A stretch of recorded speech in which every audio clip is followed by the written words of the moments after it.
మీరు మంచిగా నజరేసిండ్రో లేదు, గల్లీ దుక్నం కాంచెలి షాపింగ్ మాల్ దాకా ఏది కొన్నా ఆ వస్తువు మీద ఎంతుంటే గంత తీసుకుంటారు. కుదిరితే 10 రూపాయలు తగ్గిస్తారు. పండుగలు పబ్బాలప్పుడు ఆఫర్లు డిస్కౌంట్లు ఇస్తారు.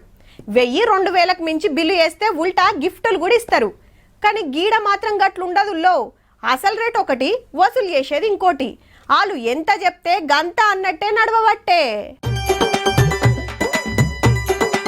ఒక లెన్క ఒక లొచ్చుడు సంతకాలు పెట్టుడు పట్నం ఐమాక్స్ కాడ జోరుగా నడిచింది.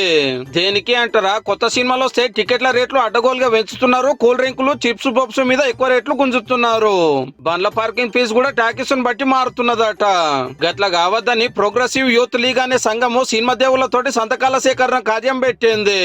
నిన్న ఆర్టీసీ క్రాస్ రోడ్ కాడ ఇట్లనే చేస్తే టాకీస్ వాళ్ళు వచ్చి లొల్లి పెట్టే వరకు జరంత గడ్బడ అయ్యింది. మరి ఎట్లుంటది మనోళ్ళ కథ? పెద్ద హీరోల సినిమాలు వచ్చినాయంటే రేట్లు సుక్కలు చూపిస్తుంటాయి. 100-150 టికెట్ 300-400 అవుతుంది. ఇక ఫ్యాన్స్ కోసం వేసే బెనిఫిట్ షోలకైతే 1000 వలకబట్టే. ఎక్కువ బడ్జెట్ పెట్టినామని ఇక ఖర్చు అంతా ఫస్ట్ వారమే గుంజాలని చూస్తారా? ఆడికే అయ్యిందా? ఇంటర్వెల్ పాప్కార్న్ కొనుక్కుంటే ఇంటి ఆమె అలుగుతుందా? కూల్ డ్రింకులు దేకుంటే పోరల్లో ఒల్లి పెడతారా? బయట 20-30 రూపాయలకు దొరికే టీ 100-150 పెట్టాలి. అట్లని ఇంటి కంచెల్లి తెచ్చుకుంటామంటే ఒప్పుకోరు. మళ్ళా ఇక టాకీస్ ల పార్కింగ్ ఫీజులు తీసుకోవద్దని రూల్ ఉన్నా ఆడాడ వసూలు చేస్తూనే ఉన్నారు.